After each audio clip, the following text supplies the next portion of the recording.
الحمد لله كفى وسلام على عباده الذين اصطفى أما بعد فأعوذ بالله من الشيطان الرجيم بسم الله الرحمن الرحيم محمد رسول الله والذين معه أشداء على الكفار رحماء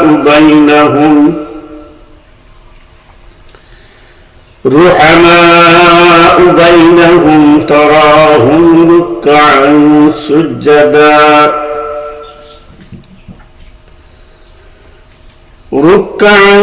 سجدا يبتغون فضلا من الله ورضوانا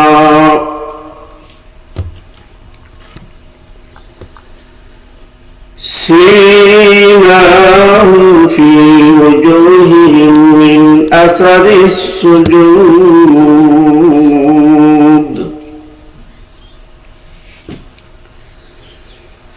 صدق الله العظيم وصدق رسوله النبي الكريم ونحن على ذلك من الشاهدين والشاكرين والحمد لله رب العالمين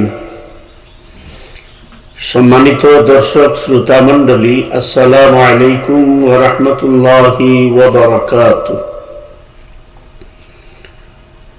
আমি আজকে কোরআনের আলো দ্বিতীয় পর্বে আপনাদের সামনে আলোচনা করার বিষয়বস্তু নির্ধারণ করেছি মুসলমানদের মধ্যে পারস্পরিক সম্পর্ক এবং সাহাবায়ে কেরাম রিদওয়ানুল্লাহি তাআলা আলাইহিম আজমাইন এবং মুহাম্মদুর রাসূলুল্লাহ সাল্লাল্লাহু আলাইহি ওয়াসাল্লামের মধ্যে আসহাবে রাসূলের পারস্পরিক সম্পর্ক এবং এর বৈশিষ্ট্য সম্পর্কে আমি আগে জানিয়েছি যে সূরা আল ফাতিহা এর 29 নম্বর আয়াতের আলোকে আপনাদের সামনে আলোচনা করব এবং সে অনুযায়ী আমি সূরা ফাতিহার 29 নম্বর আয়াত আমি তিলাওয়াত করেছি। এই আয়াতের মধ্যে আল্লাহ রাব্বুল আলামিন প্রথম যে বাক্যটি আমাদেরকে জানান দিয়েছেন, নাজিল করেছেন, সেটি হচ্ছে মুহাম্মাদুর রাসূলুল্লাহ। দ্বিতীয় বাক্যটি হচ্ছে ওয়াল্লাযীনা মা'হু আশিদ্দাউ আলাল কুফফারি رحماء بينهم تراهم ركعا سجدا يبتغون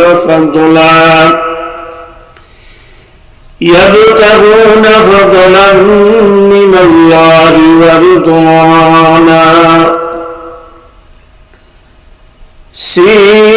سيماهم في وجوههم من أثر السجود।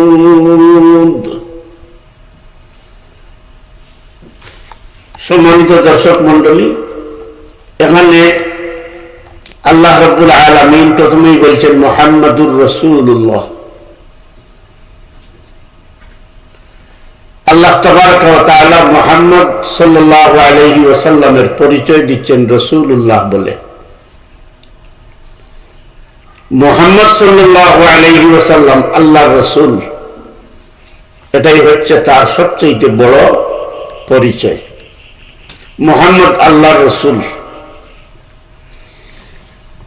আমরা যদি মুমিন হয়ে থাকি, নিজেদেরকে মুমিন বা মুসলমান দাবি করে থাকি,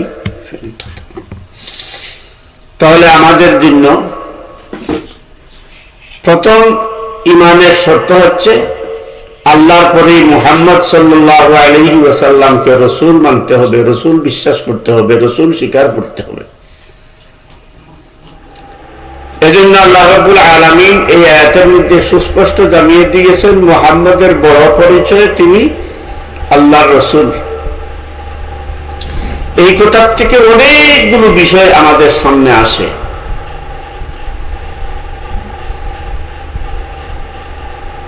প্রথমত বিষয় হচ্ছে মুহাম্মদ সাল্লাল্লাহু আলাইহি সাল্লাতু ওয়াস সালামের সৃষ্টি রহস্য। মুহাম্মদ সাল্লাল্লাহু আলাইহি সাল্লাতু ওয়াস সালামকে কবে প্রেরণ করা হয়েছে, কবে সৃষ্টি করা হয়েছে, কবে নবুয়তি দান করা হয়েছে, এসব ঐতিহাসিক বিষয় সত্য, কিন্তু এর সাথে ঈমানের সম্পর্ক নেই। ঈমানের প্রথম শর্তই হচ্ছে মুহাম্মদকে আপনি আল্লাহর রাসূল মানতে হবে। এ কারণে আল্লাহ রাব্বুল আলামিন এখানে পরিচয় দিয়েছেন মুহাম্মাদুর রাসূলুল্লাহ।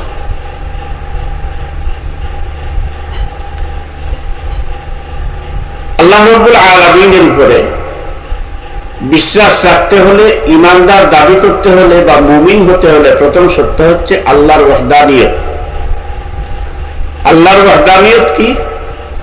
আল্লাহর অদ্বিতীয়বাদ, আল্লাহর জাত, আল্লাহর সিফাত এবং আল্লাহর কুদরত, এসব কোনো বিষয়ে আল্লাহর কোন মখলুক আল্লাহর সাথে না কাজে শরীক, না কথায় শরীক, না মধ্যস্থতায় শরীক।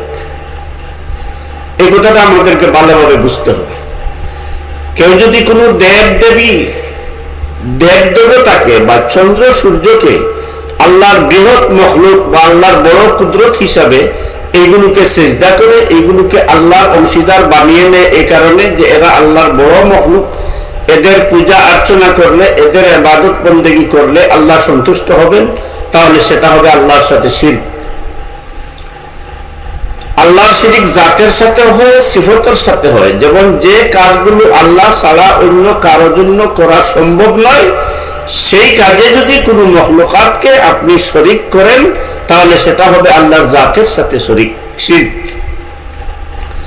অনুরূপ ভাবে আল্লাহর যে সিফত আছে, এই সিফতগুলোর সাথেও যদি অন্য কাউকে আপনি শরীক করেন, যেমন কাউকে যদি আপনি মনে করেন যে উনি বিদ্যাদাতা, উনি বৃষ্টিদাতা, উনি মঙ্গলদাতা, উনি কল্যাণদাতা, ইত্যাদি ইত্যাদি ইত্যাদি, এই কারণে 12 মাসে 13 পূজা করতে হবে।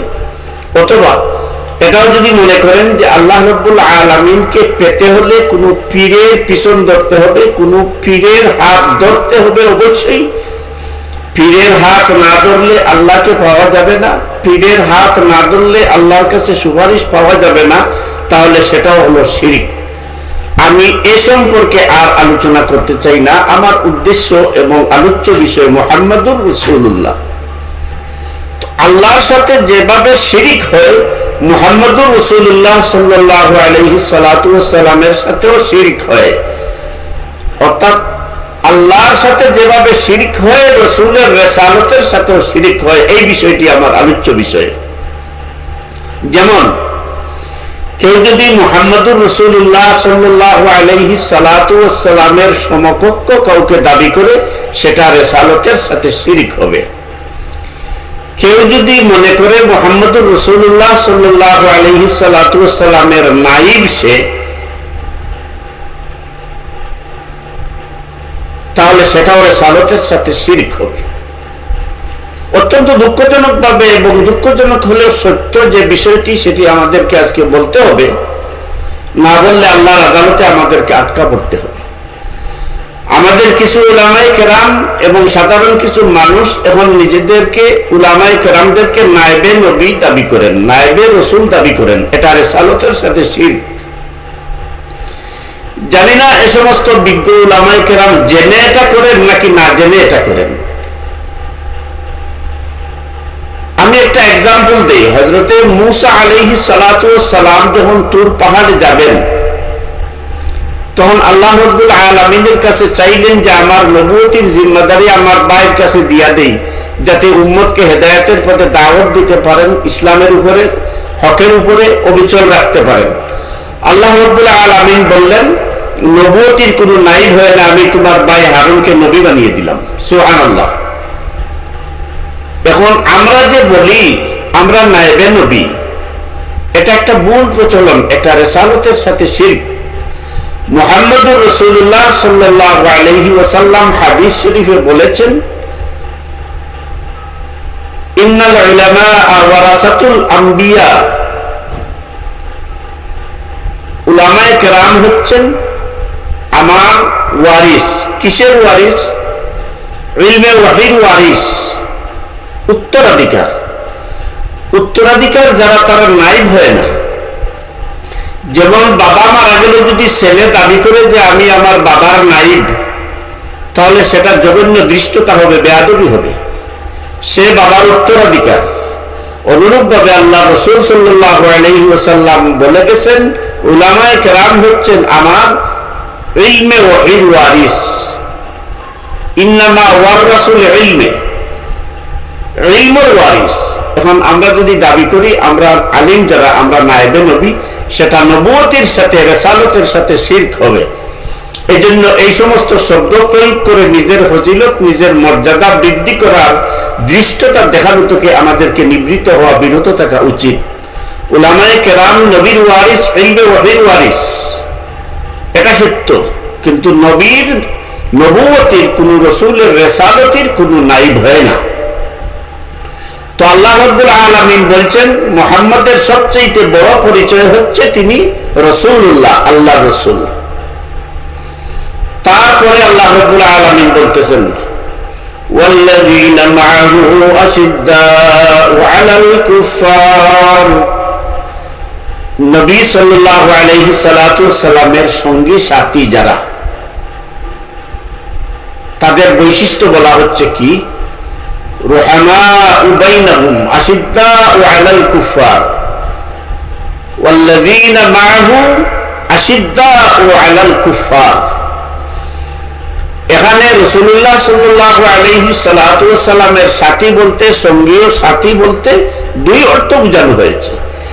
একটি হচ্ছে কোরআন নাজিলের সময়ে যারা মুহাম্মদুর রাসূলুল্লাহ সাল্লাল্লাহু আলাইহি সাল্লাতু সাল্লামের সঙ্গী সাথী ছিলেন, সহচর ছিলেন, তারা, যাদেরকে ইসলামী পরিভাষায় সাহাবা বলা হয়। আল্লাহ রাব্বুল আলামিন এখানে সাহাবায়ে কেরাম রিদওয়ানুল্লাহি তাআলা আলাইহিম আজমাইনের বৈশিষ্ট্য বর্ণনা করছেন। প্রথমে বৈশিষ্ট্য বর্ণনা করেছেন মুহাম্মদের সাল্লাল্লাহু আলাইহি ওয়াসাল্লাম, যে তিনি আল্লাহর রাসূল।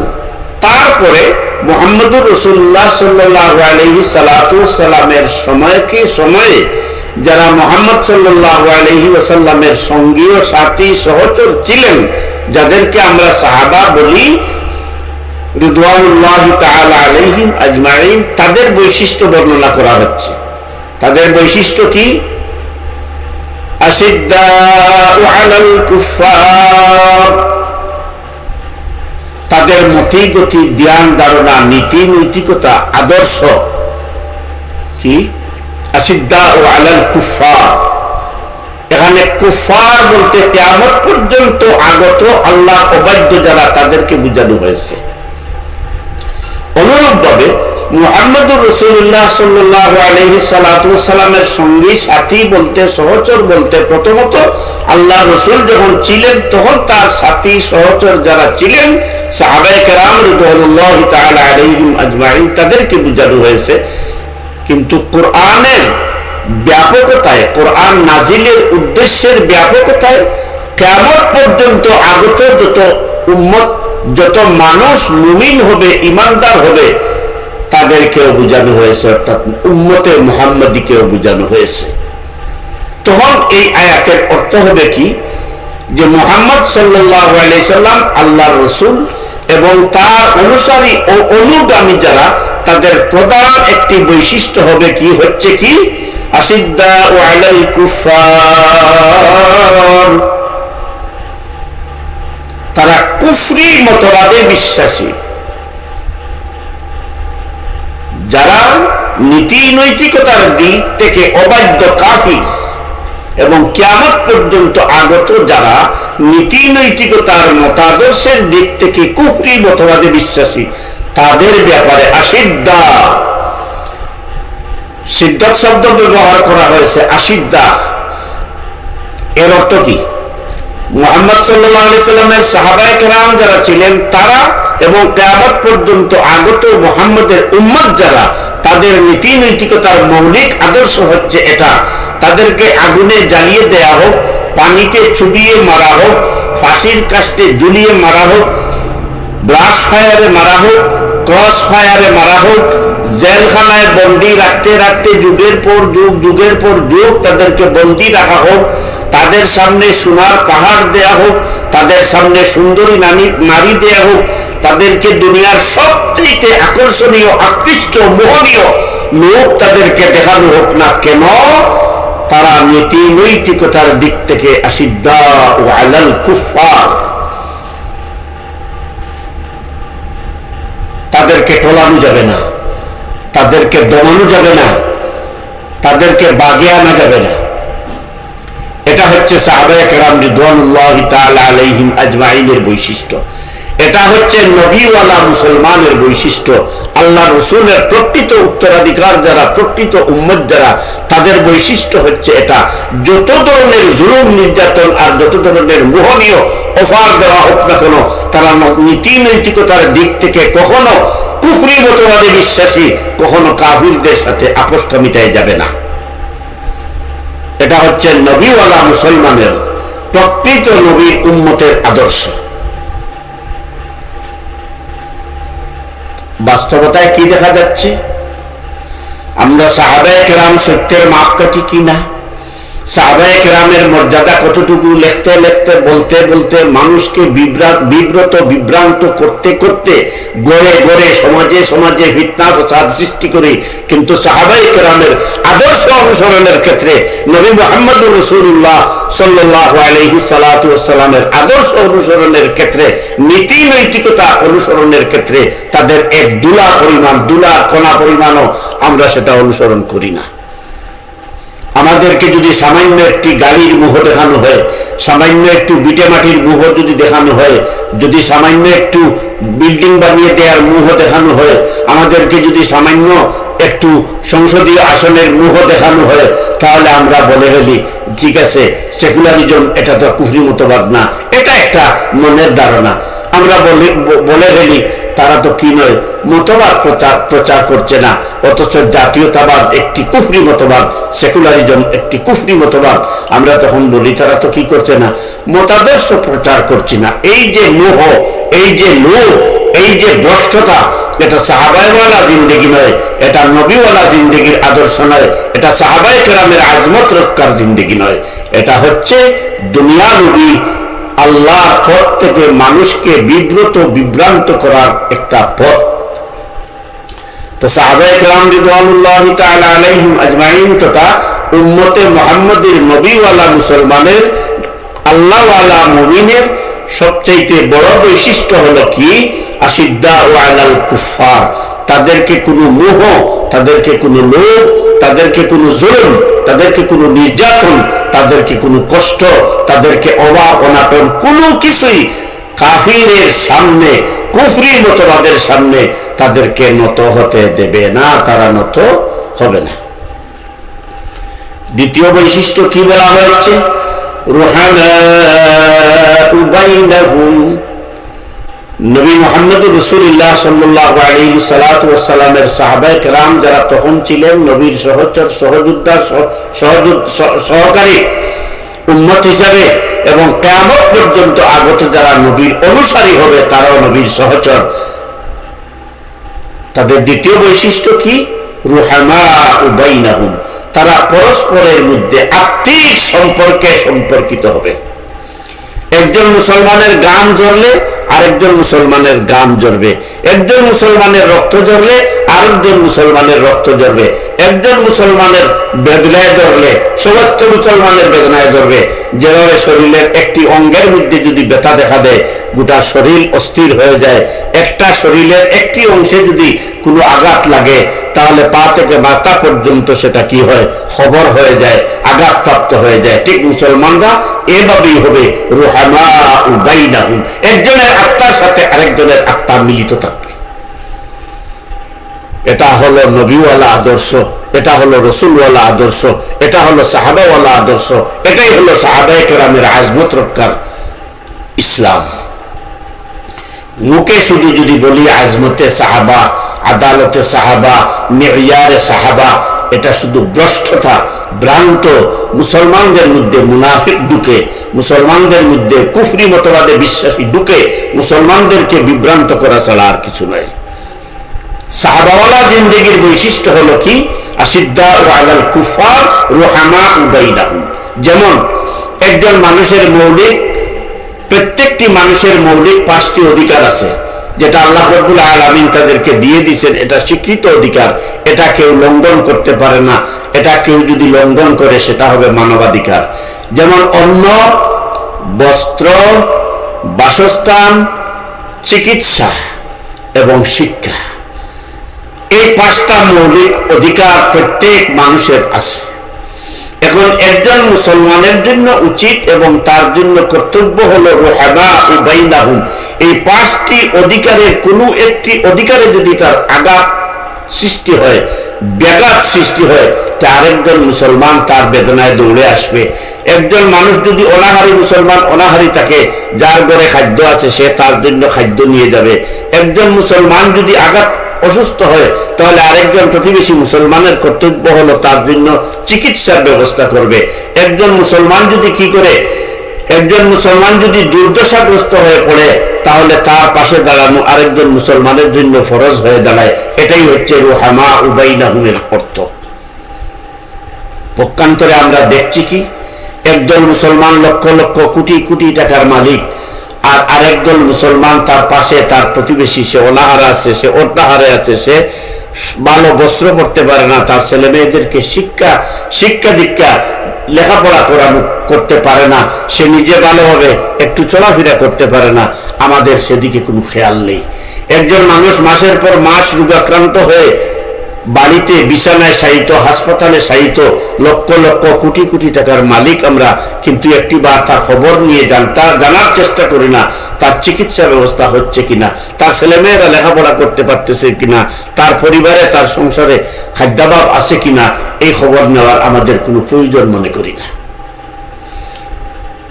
আসল বাইরের কথায়, ভিতরের কথায়, রাষ্ট্রীয় কথায় দেখেন, রাষ্ট্র থেকে লক্ষ লক্ষ কোটি কোটি টাকা, বিলিয়ন বিলিয়ন টাকার পাহাড় এই দেশের মুসলমান শাসক গোষ্ঠী এবং তাদের মিত্ররা পাচার করেছে, লুট করেছে। অতীতেও করেছে, এই সদ্য অতীতেও করেছে, এখনো হচ্ছে। এরাও নিজেদেরকে মুসলমান দাবি করে, কিন্তু এই দেশের মানুষ অনাহারে আছে, অর্ধাহারে আছে। দ্রব্যমূল্যের ঊর্ধ্বগতির কারণে অনেকে মাছ কিনতে পারে না, অনেকে চাউল কিনতে পারে না, অনেকে পুষ্টিকর খাদ্য কিনতে পারে না, ওষুধ কিনতে পারে না। কিন্তু নিজেরা নিজেদেরকে মুসলমান দাবি করে এই রাষ্ট্রের লক্ষ লক্ষ কোটি কোটি টাকা, বিলিয়ন বিলিয়ন টাকা বিদেশে পাচার করে 100, 200, 300, 400।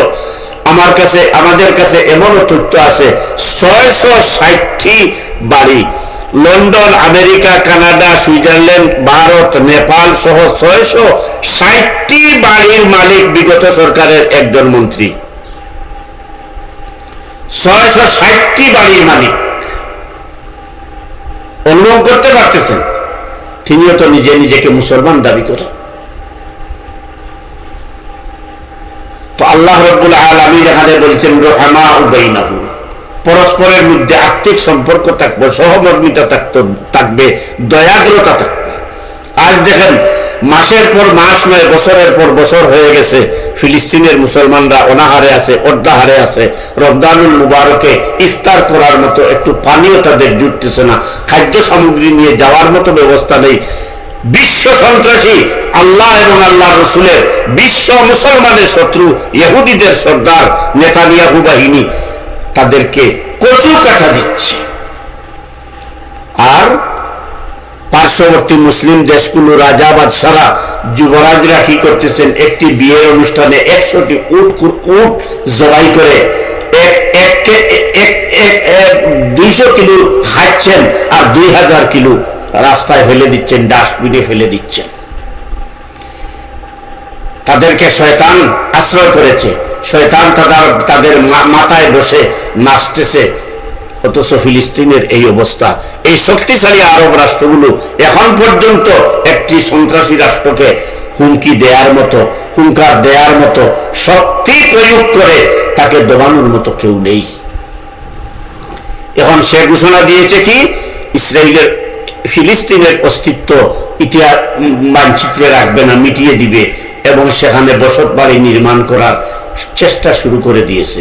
আরব রাষ্ট্রগুলো শুধু কাগজে কলমে আর মিডিয়াতে কিছু বিবৃতি দেওয়া পর্যন্তই ক্ষান্ত হয়েছে, এর বেশি এখনো কিছু করতে পারতেছে না। সদ্য সম্প্রতি শুনেছি জাতিসংঘে প্রস্তাব উঠেছে ফিলিস্তিনি রাষ্ট্রকে স্বীকৃতি দেওয়ার এবং ইসরায়েলের বর্বরতা বন্ধ করার নিন্দা প্রস্তাব, কিন্তু সেখানেও ইসরায়েলের নাম নেওয়া হয়নি। তো সম্মানিত দর্শক মন্ডলী, আমরা 150 কোটি প্রায় 250 কোটি মুসলমান থাকা অবস্থায় এই যদি হয় বিশ্বের মুসলমানদের, আমাদের পার্শ্ববর্তী বার্মাতে মুসলমানদেরকে কচুকাটা দিচ্ছে, মুসলমানদেরকে তাড়িয়ে দিচ্ছে, অথচ যে অংশ থেকে তাড়িয়ে দিচ্ছে সেটা আমাদের বাংলাদেশের অঞ্চল, সেটা আমাদের বাংলাদেশের অংশ। কাশ্মীরে মুসলমানদের স্বাধীনতা দেওয়া হচ্ছে না। এইভাবে গোটা বিশ্বের মুসলমানরা নির্যাতিত, আর আরেক দল ক্ষমতা পেয়ে ক্ষমতার মুহে ক্ষমতা আঁকড়ে ধরে এই মুসলমানদের নির্যাতন দেখতেছে আর হাসতেছে, আর বাতিল কাফির যারা, কুফার যারা, তাদের সহযোগিতা নিয়ে ক্ষমতায় যাওয়ার অথবা ক্ষমতায় থাকার চেষ্টা করতেছে। এটা কিন্তু মুসলমানের নবীর উম্মতের আল্লাহর বান্দার বৈশিষ্ট্য নয়। আল্লাহ রাব্বুল আলামিন বলতেছেন রুহামাউ বাইনাহুম, মুসলমানদের বৈশিষ্ট্য হবে তারা পারস্পরিক ভ্রাতৃত্ববোধের মধ্যে থাকবে, পারস্পরিক দয়াদ্রতা প্রদর্শন করে একে অন্যের সহযোগিতা করবে। এটা ছিল সাহাবায়ে কেরামের বৈশিষ্ট্য। 3 নম্বর বলা হচ্ছে তারাহুম রুকআন সুজদা, আল্লাহর বান্দা যারা, আল্লাহ রসুলের সাহাবায়ে কেরাম যারা তখন ছিলেন এবং কিয়ামত পর্যন্ত যারা আল্লাহ রসুলের উম্মত হিসেবে নিজেদেরকে দাবি করবেন, তাদের বৈশিষ্ট্য হবে কি তারাহুম রুকআন সুজদা, তাদেরকে দেখা যাবে কখনো রুকুতে কখনো সিজদাতে। জিহাদের ময়দানে হোক, যুদ্ধের ময়দানে হোক, শহরের হালতে হোক, রমজানে হোক, বেগৈরে রমজানে হোক, অভাব অনাটনে হোক, দুঃখ দুর্দশায় হোক, রোগাক্রান্ত হোক, যে কোনো সময়ে হোক, তাদেরকে রুকু এবং সিজদার মধ্যে অর্থাৎ নামাজের মধ্যে দেখা যাবে। এটা হচ্ছে সাহাবায়ে কেরামের বৈশিষ্ট্য, এটা হচ্ছে নবীওয়ালা জিন্দেগির বৈশিষ্ট্য, এটা হচ্ছে প্রকৃত খাঁটি উম্মতে মুহাম্মদীর বৈশিষ্ট্য। সীমাহুম ফি উজুহিহিম মিন আসারিস সুজুদ, 4 নম্বর বৈশিষ্ট্য হচ্ছে তাদের চেহারার মধ্যে রুকু সিজদার একটা প্রভাব পড়বে, অর্থাৎ তাদের চেহারা আলোকিত হবে। সম্মানিত দর্শক শ্রোতা মণ্ডলী, আজ আয়াতের এই অংশ পর্যন্তই রাখলাম। আগামী পর্বে ইনশাআল্লাহ কোরআনের আলোকে অনুষ্ঠানে পরবর্তী কোনো আলোচনা নিয়ে আসব। এই পর্যন্তই সকলের কাছে বিনীত নিবেদন জানিয়ে আমার কথা শেষ করছি। আমার জন্য সবাই দোয়া করবেন। আমরা বড়ই রোগাক্রান্ত, শয্যাশায়ী অবস্থায় আসি, কথাবার্তা বলি শুধু দিনের খাতিরে, আপনাদেরকে দেখাশোনার জন্য, আপনাদের সাথে একটু যোগাযোগ সম্পর্ক দিনের রক্ষা করার জন্য। আল্লাহ রাব্বুল আলামিন যেন আমাদেরকে এবং দুনিয়ার সমস্ত মুসলমানদেরকে সুস্থতা নিয়ামত দান করেন এবং মজলুম মুসলমানদের ধরে যেন আল্লাহর কুদরতি হাত প্রশস্ত করেন। ওয়া আখিরু দাওয়ানা আনিল হামদুলিল্লাহি রাব্বিল আলামিন। আসসালামু আলাইকুম ওয়া রাহমাতুল্লাহি ওয়া বারাকাতুহু।